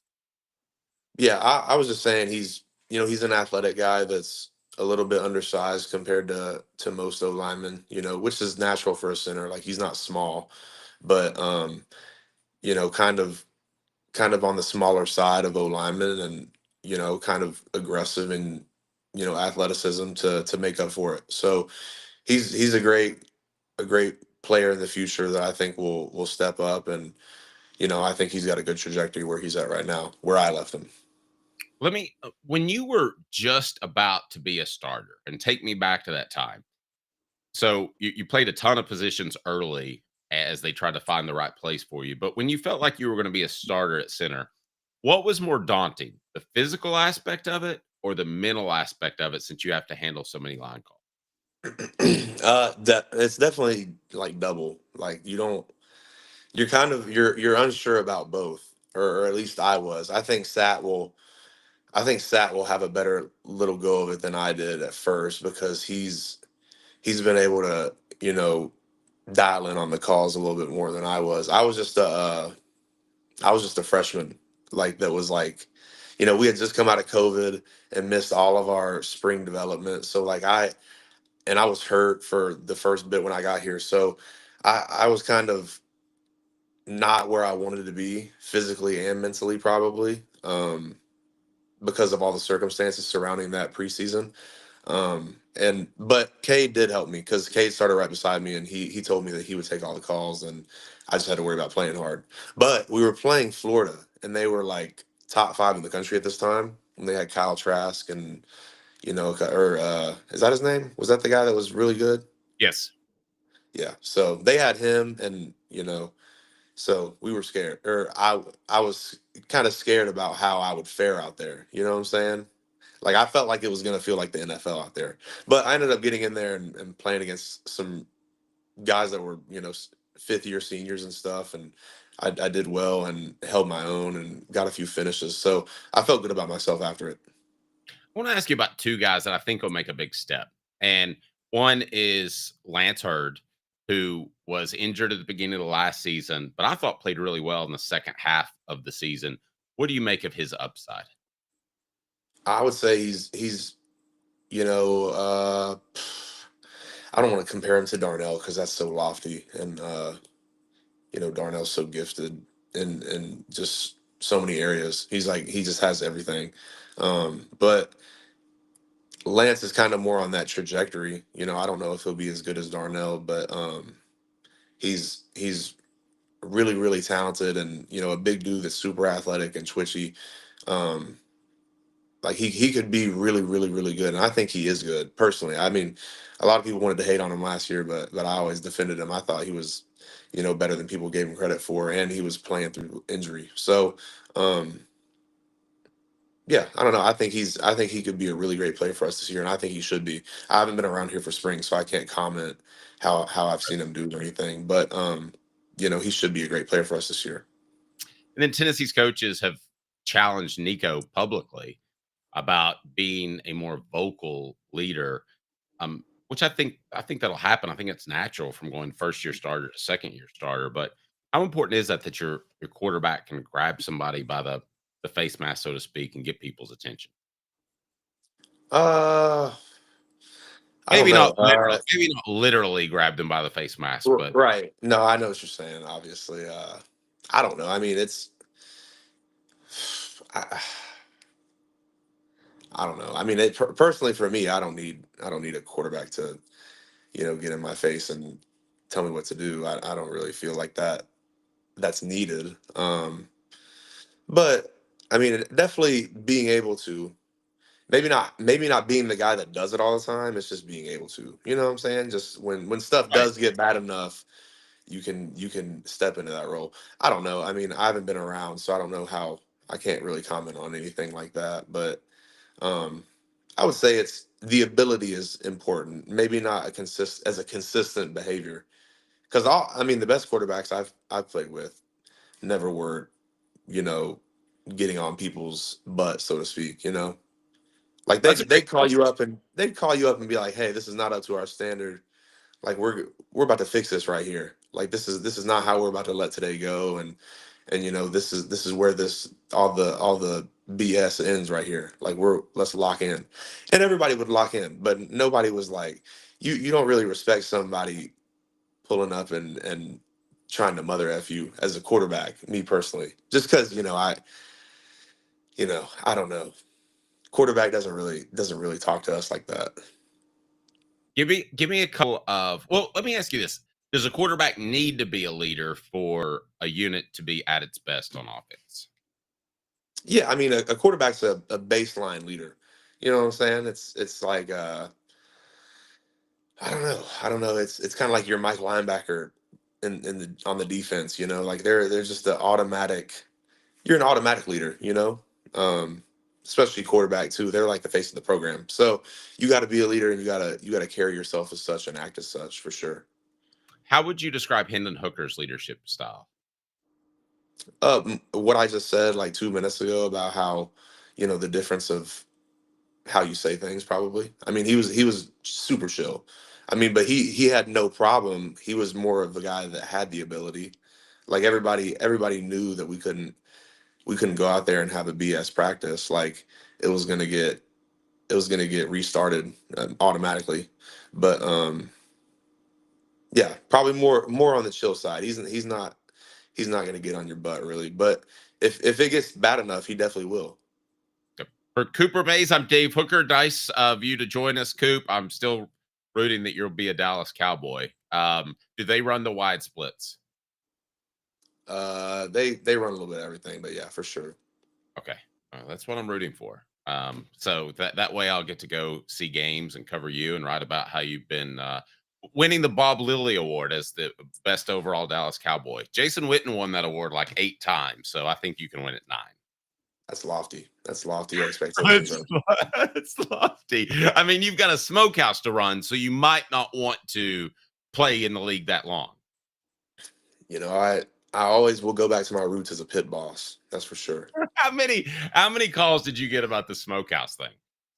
I got a call within probably 10 minutes of it first being posted ever on Facebook. That was pretty quick, and I had no clue. It was one of my good friends, and he was like, "Why didn't you tell me?" I was like, "What are you talking about? No clue what you're talking about." And that's so I knew before everybody else. It's just I didn't know it would kind of catch fire like that. But I've had a ton of text, and everybody when they talk to me, especially in my hometown, whenever they see me, they'll say hello and ask about how they saw my barbecue restaurant that's about to go up, and I'm like, yeah, I guess so. Like, hey, Coop, what kind of wood do you use? Are you a mesquite guy? No, man, I don't even, no clue. Me neither. I buy whatever's at the front of the store aisle. He's Cooper Mays. I'm Dave Hooker, the show represented by Banks & Jones, Tennessee's trial attorney, banksandjones.com, as we broadcast from the Ted Russell Ford Lincoln Studios. I want to thank City Heating and Air Conditioning, cityheatandair.com. Hi, Mike Davis here with City Heating and Air, reminding you to always dare to compare. Our team provides quality local heating and air service, installation, and maintenance across East Tennessee. We use only the best equipment like American Standard heating and air conditioning for your residential, new construction, or commercial needs. Honesty, dependability, and customer satisfaction have been the cornerstones of our business since 1961. City Heat and Air.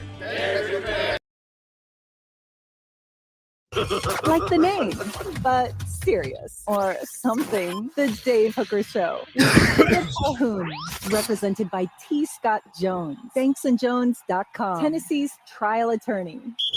From the Ted Russell Ford Lincoln Studio, East Tennessee's #1 volume and customer service dealer. Ted Russell Ford and TedRussellLincoln.net. Now to the Dave Hooker Show on Off the Hook Sports.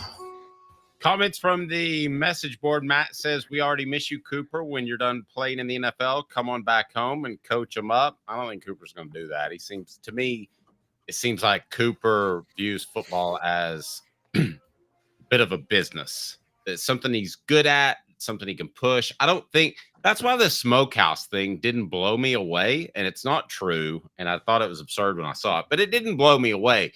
I think you're going to see some players in the near future that, and I'm not saying Coop's this, but that maybe don't love football and have made a couple of $1 million in college and that say to themselves, I'm not going to risk my brain. I'm not going to risk my body. And I'm just going to go ahead because I'm financially independent. I made, if you're Nico, you made what, $6 million? I'm financially independent. I think you're going to see some players do that. Caleb, walk away. Man, that'd be tough if they're first round draft picks, though. Maybe they made $6 million, but if you're first round draft picks and you see well, I'm not saying first round pick, but if you're like a Cooper, if you're like a third or fourth round pick. Yeah, well, particularly if you're just working hard to try to get drafted or make a team, it's why go through all that fight and work when I've made a decent amount of money in college and I can do what I want to do. Hey, I'm just going to go ahead and tell you, and I'm not lumping Coop in this category, but about half the players that are on that football field, they're there because they're good at it, not because they love it. I mean, it's a means to an end. Yeah, if you're 6'6", 315 pounds, you'd be silly not to try football, wouldn't you? Yes, exactly. I mean, it's a form of a gladiator sport, and it's the Roman gladiators weren't out there fighting lions because they loved it. You know what I mean? They were fighting lions because they were trying to survive. Nope, I would agree with that. And then Nathaniel, nice enough to say, can't wait for the barbecue. No Cooper Mays Smokehouse. That's now, if it's a hookah house, maybe we could talk Cooper into it. Where you smoke hookah. Yeah, have you ever been to one of those things? Oh yeah, I have. Plenty. Yeah, I mean, I can't breathe the next day. I was not a fan. I'm not crazy about it either. I got a few when I went to college. I had a few Middle Eastern friends, and it was the way we did cigarettes in the 50s. I mean, they do hookah like that. A lot of them, it's just casually smoking hookah while they're doing stuff all the time. I'm it's not my thing.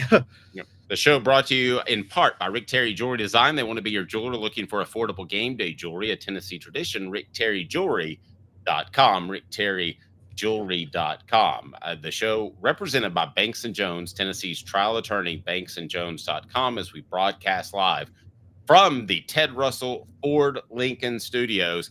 Ted Russell Ford Lincoln, none of their cars right now are affected by tariffs. None on their lot. Not that extensive used inventory, not that extensive new inventory. None of those are affected by the tariffs that could be pressing down upon us. So now is the time to take advantage. Go to Ted Russell Ford or Ted Russell Lincoln. You can go to tedrussellford.net, tedrusselllincoln.net, or you can visit them on Parkside Drive in Kingston Pike. The buying process is unbelievable. You will be so glad you did. And then changing gears a bit, I'm going to stand on this argument until somebody shakes me out of it. And I want to go ahead and preface this is I was not a groomer guy. I didn't go over to Tyson McGee Airport and run around with a little periscope camera and look at all the private planes that came in and said, that might be Gruden. That might be Gruden. Because I have a brain. But, Caleb, you had John Gruden who spoke to Tennessee's coaching staff and the high school coaches that were on campus last week. So that tells me that to some extent, Josh Heupel trusts John Gruden, which is key because Josh Heupel is very secretive, to some extent paranoid in the people he would allow. So to me, that clears that hurdle of would Heupel allow this to happen? I think that he would allow John Gruden to come back. Gruden, as we all know, ad nauseum, has ties to Tennessee, a house in Sevierville.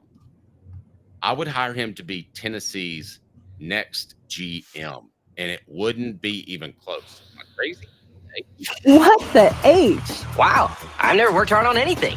What a cool life. For real? The Dave Hooker Show with Caleb Calhoun. Represented by T. Scott Jones. Banksandjones.com. Tennessee's trial attorney. From the Ted Russell Ford Lincoln Studio, East Tennessee's #1 volume and customer service dealer. Ted Russell Ford and TedRussellLincoln.net. Now to the Dave Hooker Show on Off the Hook Sports. All right, Caleb. So what's the biggest hurdle in making John Gruden the GM? Is it the fact that he has not coached in college? Or is it the fact that he was involved in a very sensitive scandal, which included homophobic responses, misogynistic responses, and racial epithets that were less than tasteful? What's the biggest challenge? Would you hire Gruden right now? Where do you stand? I mean, I would assume it would be the latter because you just don't want that being out there when you're talking about trying to approach players. But I would actually have to say the former, because if you have him as a GM role and not like an official, like working with the players in any form or anything like that, he's just telling you who to go recruit and who to go get. I don't think that's as much of a problem. And I think that, so then I go back to the former, and look, these are some things we know about John Gruden. He can talk all day. One, he has openly let slip in the past he doesn't like the idea of recruiting at all. True, but now he also said last week, he said the reason he didn't take a college job like Tennessee is because he'd be tempted to cheat. Now he can cheat, essentially. Let me tell you why he said that, Dave. This is John Gruden doing what John Gruden does, and the #1 reason I don't like John Gruden. The guy is the girl at the bar that will ignore you nonstop until you stop talking to her. And then she's going to constantly be like, wait, why aren't you talking to me? That's who John Gruden is. He goes out of his way to make you court him. Nobody's courting him right now. So what does he do? He goes back and he goes, I would have taken the Tennessee job and maybe I would flirt with it. It's like, dude, you flirted with this job twice. And you didn't give Tennessee a happy ending. Okay? So this is John Gruden being John Gruden, which is putting himself out there because he wants schools to court him, even though he doesn't want them. Because that's what he is. He is that, like I said, he's the model, the girl at the bar, the girl at the club, the girl at school that basically is like, I'm ignoring you. I want nothing to do with you. Oh, wait, you're not paying attention to me anymore? Stop ignoring me, ignoring you. That's John Gruden. And Daniel says John himself says he was close and he most definitely would have been in trouble recruiting Dave, bring him back. So, yeah, but the truth is somewhere between what Daniel said and what Caleb's saying. Would he like to come back and coach? Maybe a little bit. And I don't think it's going to be that role. I think if he did anything, it would be like a GM, a talent evaluator role. I think that's very valuable. And I think he would be very good at that. And I think he would immediately make Tennessee's administration staff much better. Like immediately, the moment he was hired. But I tend to be on Caleb's side. I don't know that Gruden really wants it. I think he likes being flirted with. I think that's where he gets his stuffs and giggles.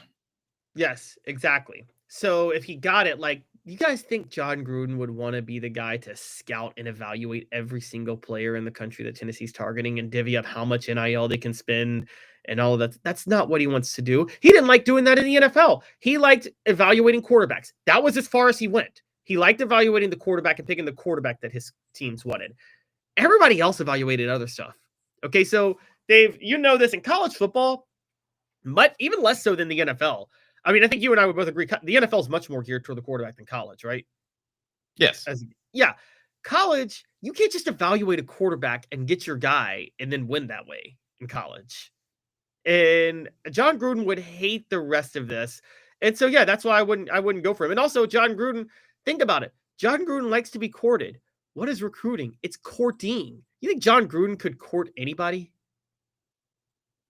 Probably.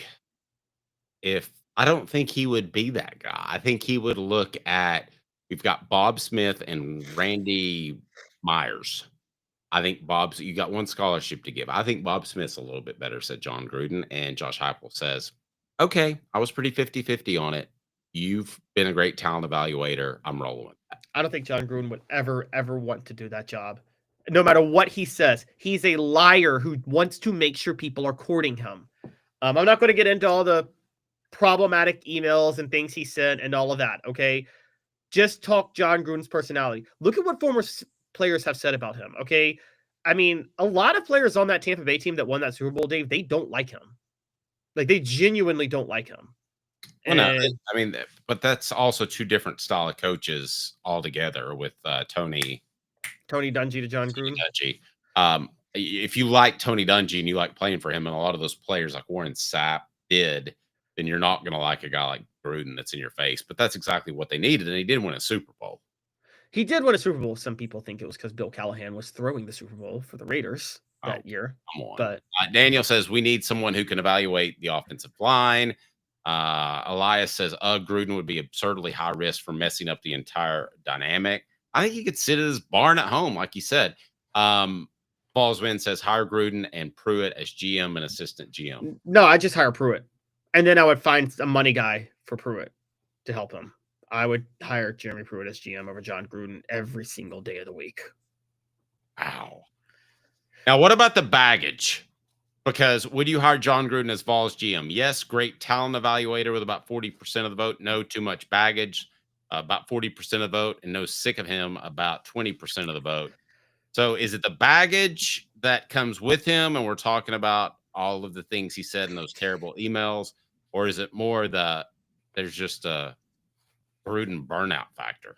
I think there's a Gruden burnout factor. He's tried to be courted too many times. And guys, this isn't an accident. Dave, you're even more tied in than I am, but let's not pretend. So you tell me, actually, I'll defer to you to a certain degree on this. Am I wrong in thinking that John Gruden absolutely leaned into those groomers the two times he was being targeted? No. I know somebody you're spot on. I know somebody very close to the situation that has told me absolutely no question he kept his name in the hat far longer than he was seriously considered. And I don't know that he was ever considering it to begin with, but he definitely gave Tennessee some signals early on. And I think it slowed some of those coaching searches down and caused them to have to go with lesser candidates. I think so too. Both times. And they were willing to cobble up money for him too. So when you factor that in, I think a lot of Tennessee, look, part of the Greg Schiano protest, I don't know if you guys are aware of this, half the reason that happened is because people so badly wanted John Gruden, and when they found out Greg Schiano was the hire, they were so disappointed about that move. No truth of that. That was a huge part of that. I think Tennessee fans are done with him to a certain degree, and the baggage itself is bad enough. But Dave, it's funny you brought up the baggage with Jeremy Pruitt. Who's carrying more baggage, Jeremy Pruitt or John Gruden? I mean, I think John Gruden carries more baggage, honestly. Today's game, I would say equal. Yeah, just because I don't know that I can trust Jeremy Pruitt. I'm sure he lied in a lot of those interviews. I'd be surprised if he didn't. Here's the thing with John Gruden, and you mentioned Schiano. It's one thing for the fan base to get upset at John Gruden and not be happy with Greg Schiano. It's another thing if Tennessee's administration felt like they got thrown a curveball by Gruden. And I think they did. I think Gruden said, I'm interested. They said, okay, let's talk about this. And days can be years in a coaching search, Caleb.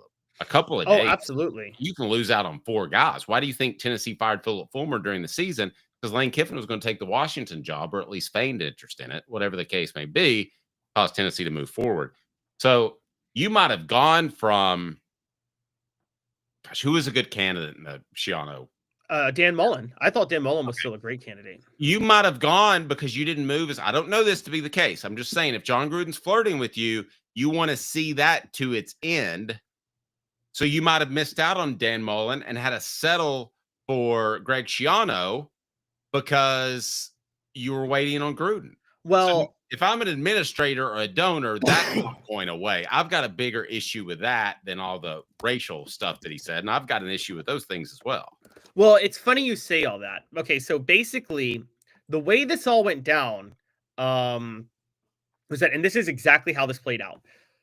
John Curry Paul Feinbaum had gone on TV, and Dave, I was writing at the time. We were lambasting John Curry because there was a period in mid-October where everybody knew Butch Jones was fired. It was like, it's over. He's obviously going to be fired. And John Curry waited a month to fire him. And we're like, why is he waiting a month to fire him? And he waits a month to fire him. And then Brady Hoke finishes out the year, and then they go and hire Schiano, and the disaster happens. Leaked emails come out later. Apparently, it was after John Curry fired Butch Jones, which again was a month later than it should have been. He's targeting Dan Mullen. They didn't get Dan Mullen because guess what? Florida had fired Jim McElwain before Tennessee fired Butch Jones. So Florida was already kind of down the rabbit hole with, they were down the fight with Dan Mullen. They were ready. And so Tennessee was kind of left hanging, and that's when they had to do the Schiano thing. It adds up that the reason Tennessee waited so long to even reach out to Dan Mullen and fire Butch Jones was, you're right, they were spending a month talking to John Gruden. Along those lines, Elias says, one lesson life has taught me is to stay the hell away from narcissists like John Gruden. I would tend to agree with that. As on our poll question, would you hire John Gruden as Vols GM? Yes, great talent evaluator. 50%, 40%, no, too much baggage. And then the remainder, no, sick of him. So still, half of our audience would still hire John Gruden. And Elias has a great one. The entire Saban regime at Alabama was dependent on a few hours. I'm going to do like when I get back to my Lawn 4 videos, guys, I'm going to do a what if Nick Saban didn't take the Alabama job, just to let you know how close that was. Mal Moore only offered Rich Rodriguez because Jimmy Sexton was on a plane and couldn't get back to him to let him know that Nick Saban was interested in the job. So he had assumed that Nick Saban wasn't interested. Jimmy Sexton lands and says, hey, Nick Saban's interested in the job. And Mal Moore's like, crap, I just offered Rich Rodriguez. And then lucky for him, Rodriguez turns it down. And that's how he lands Nick Saban. The show represented by Banks & Jones, Tennessee's trial attorney, banksandjones.com, as we broadcast live from the Ted Russell Ford Lincoln Studios, Parkside Drive, and Kingston Pike. They're absolutely unbelievable. Their used car selection, they've got the pre-owned certified that are just unbelievable. And the buying process is so easy. You're in and out. For Caleb Calhoun, I'm Dave Hooker, off the Hook Sport. Like a blast from the past, the Super Dealer is back. Look to the skies, Knoxville. The Super Dealer is fighting for price, service, and the American-made. Ted Russell Ford is East Tennessee's #1 volume Ford dealer. Save up to $4,350 on a new Ford F-150 XLT, or get into a new Ford Ranger XLT with no payments for 90 days. Come see the Super Dealer today at either Ted Russell Ford location, Parkside Drive, or Kingston Pike. Sports Treasures in North Knoxville is one of the South's largest sports cards and memorabilia dealers, featuring over 10 million sports cards from vintage to modern. Sports Treasures carries a full line of hobby boxes, singles, autographed memorabilia, Tennessee Vol collectibles, fan cave decorations, and so much more. See a museum full of collectibles at Sports Treasures, 4819 North Broadway in Fountain City, and Sports Treasures on Facebook. Sports Treasures, where the real sports fan goes to shop. Community banking is about location and much more. It's about family. We reside in your community. We are a part of your community. At Commercial Bank, our commitment extends beyond the walls of our branches. It's displayed each day in the opportunities we provide, the money we give back, and the time we commit, all to help improve the lives of the people, families, and businesses that make our communities great. Commercial Bank, life made better. Double D Piping provides full-service fire protection on any scale. From residential homes to government facilities, we can assist any customer through design, fabrication, installation, inspection, and demonstration of fire suppression systems. With 30 years of service across 5 states and a full staff with over 40 years experience, our quality can't be beaten. Don't get caught watching what you could have prevented. Call Double D Piping. And here we go. It was a huge waste of time, like bringing a married guy to Vegas. Then there's this guy, the Dave Hooker Show with Caleb Calhoun. Represented by T. Scott Jones, banksandjones.com, Tennessee's trial attorney. From the Ted Russell Ford Lincoln Studio, East Tennessee's #1 volume and customer service dealer, Ted Russell Ford and TedRussellLincoln.net. Now to the Dave Hooker Show on Off the Hook Sports. With Caleb Calhoun, I'm Dave Hooker. The show represented by Banks & Jones, Tennessee's trial attorney, banksandjones.com, as we broadcast live from the Ted Russell Ford Lincoln Studios.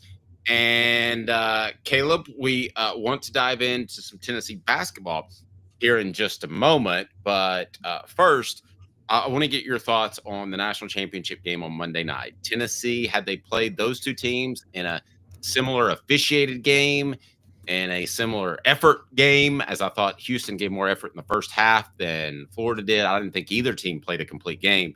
Tennessee would have beaten 1, 2, or neither of those teams on Monday evening. I think Tennessee's beating neither of those teams on Monday. I think the problem that held Tennessee back was their length, and their length was a big issue. And they didn't have the matchup advantage to be able to offset that. You know, if they had an interior post scorer, like, I think they're winning one of those. I think they could beat either of those teams. Like, I think the team that had Grant Williams and Admiral Schofield could have beaten either of those teams, but I don't believe this team was cut out for it. This team massively, we can call it what it is. They overachieved to get to the Elite Eight. They really did, given the injuries. I don't think so. Elite Eight would be the top 8 teams in the nation, and they were consistently in the top 8 of the by rankings. staying consistent like that was overachieving. They lost 2 of their key rotational players in the middle of the season, and then one of their key transfers ended up not working out, only allowing them to go 6 to 7 deep. So I think they absolutely overachieved. Dave, okay, Zakai Ziegler, and who on this team is replaceable outside of Zakai Ziegler and Chaz Lanier? That's fair. Also, National Day of Zoo Appreciation. Zoos are awesome, smell bad. Your poll question on that. By the way, our last poll question: would you hire John Gruden as Vols GM? Yes, great talent evaluator. 55% of the vote. We close that out. No, too much baggage. 30% of the vote. No, sick of him. Just in general, 15% of the vote. After he flirts with Tennessee one more time, which he's doing right now, I think that number will double. If we do the same poll question at the end of next week, I will say that will be 30%. I just hate him. Just so sick of him. Absolutely. I've been sick of him. I learned at the first. And by the way, he didn't just do this to Tennessee twice. He did it to Texas one time too. And so I did not know that. Oh yeah, when they hired Charlie Strong, John Gruden was flirting with Texas the entire time. Right. And yeah, so Steve says like and subscribe. So do that now. So zoos, it's National Zoo Appreciation Day. Zoos are awesome or smell bad? Depends on the humane treatment of the animals to me. My gosh.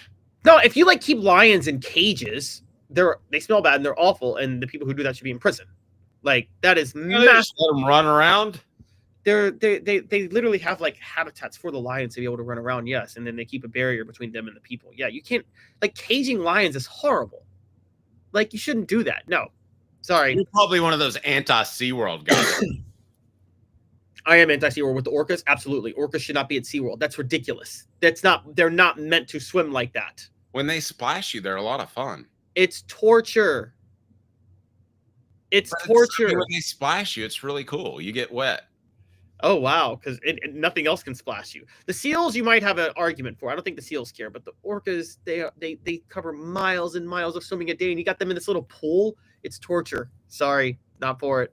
All right. Hemp House, the premier hemp dispensary online with a wide variety, great selection, and strict standards. Hemp House Chat with 2Ts.com. Hemp House Chat with 2Ts.com. Now, you have this young man named Jaylen Carey. Tell me about Jaylen Carey and why Tennessee fans should care about him. He's going to be a big key basketball player for Tennessee. Yeah, so Jaylen Carey transferred from Vanderbilt to Tennessee. He's a 6'8", 265-pound guy. He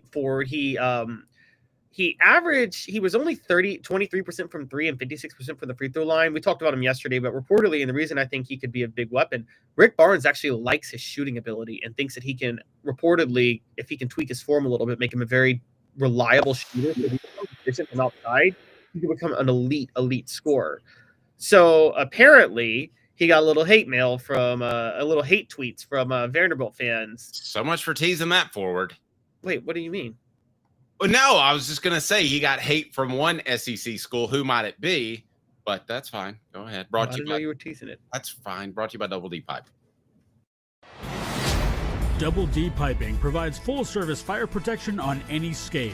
From residential homes to government facilities, we can assist any customer through design, fabrication, installation, inspection, and demonstration of fire suppression systems. With 30 years of service across 5 states and a full staff with over 40 years experience, our quality can't be beaten.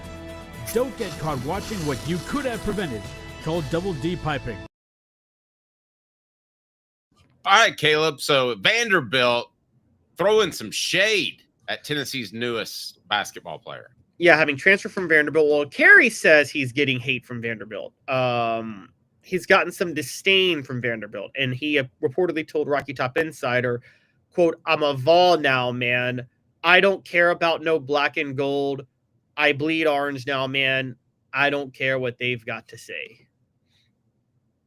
Well, if he says something like that, how does he not expect some blowback? Well, this was in response to blowback and disdain, sounds like. Okay, well, he shouldn't care. He should want to move on. Listen, I mean, I've made employers mad when I left before. And, in particular, the Knoxville News Sentinel. They were really upset with me. But I'm sorry, I did the right thing as I saw it at the time for me, and I don't regret that. Caleb, Carey's doing what he sees as the right thing for him, and he doesn't need to worry about what Vanderbilt fans think. Now, that all sounds good, but what happens when a guy goes from Alabama to Auburn, or Auburn to Alabama? I mean, it's going to happen.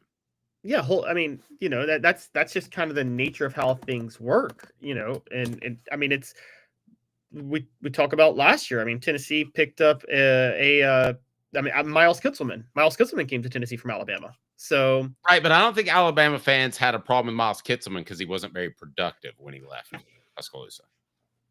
Fair enough. I think just in general, though, I think that I don't think this is a let me ask you this: the hate he gets from Vanderbilt fans, is it legitimate, or do you believe that it's much ado about nothing, just standard for leaving a school that you played for? I think it's much ado about nothing. I think you're going to hear that a lot. I've covered recruiting situations. I remember a Tennessee offensive lineman.